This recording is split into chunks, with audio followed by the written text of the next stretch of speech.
Last week we already reported about a planned new version of Spider-Man Far From Home in the cinemas.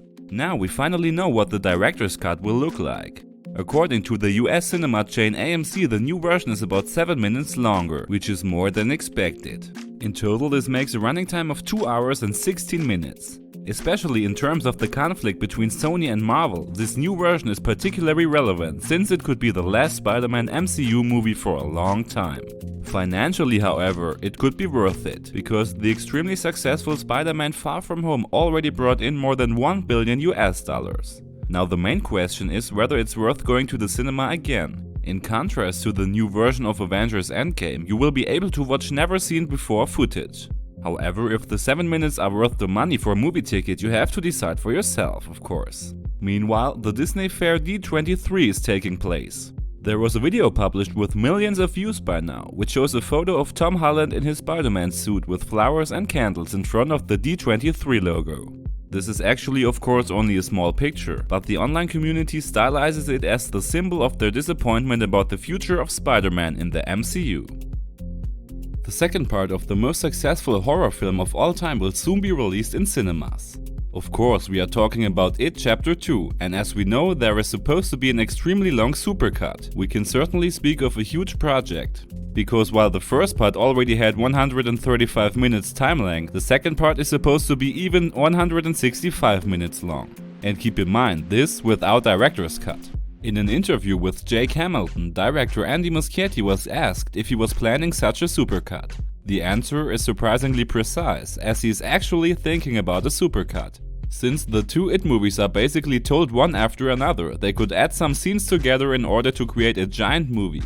According to his own statement, Muschietti is determined to shoot new material. When he was asked about the length of the film, he said that he imagined a running time of a modest 6.5 hours. However, before some of you get too happy too early, he adds that this is not yet a serious topic at the moment, as he first has to talk to the people in charge. Now it remains to be seen if the people will like the new It movie or not. However, if, like its predecessor, it should also earn more than $700 million, a financially expensive supercut seems at least realistic.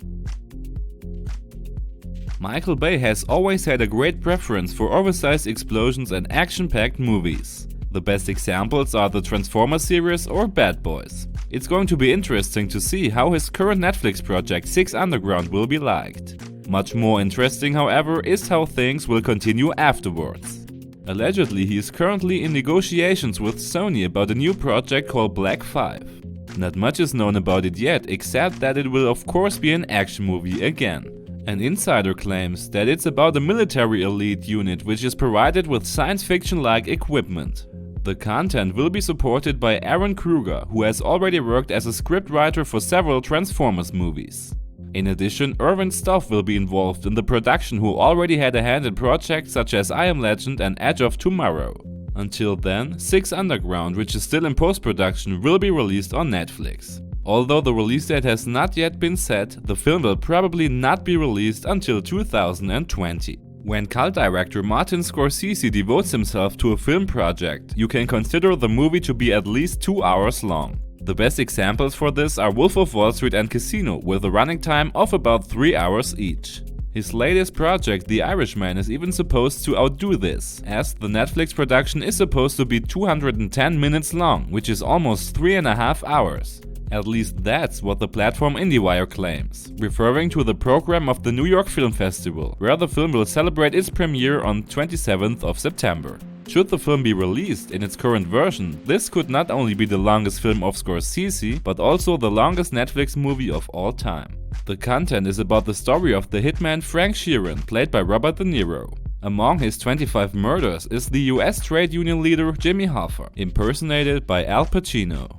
The remarkable thing about this huge project is not only the certainly exciting story, but also a new post-production process that has rejuvenated the leading actors. At the moment, there is also the possibility that the large-scale project with the mobster film all-stars Al Pacino, Robert De Niro and Joe Pesci will be shown in cinemas for a few selected dates, as a film can only be nominated for the Academy Awards if it was shown in cinemas. That's exactly what will happen in some US cinemas in the beginning of November. The worldwide release will be 3 weeks later on November 27th, 2019 on Netflix.